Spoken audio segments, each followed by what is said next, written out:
Hey everyone, welcome back to new video. In today's quick video, I'll show you how to fix the error, "Sorry, we are unable to handle your request at this time."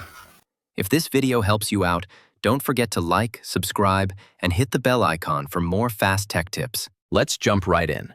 First, go to your Windows Start menu and click on Settings.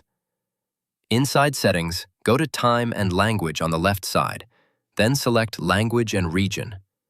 Scroll down to the Regions section. From the drop-down under Country or Region, change it to United States or a commonly supported region like UK or Canada. This helps especially if the app or site you're using is region-locked or under maintenance in your current country. After you change the region, go ahead and restart your computer to apply the changes properly. Now go back and try accessing the website or service. The error message should be gone. And that's it.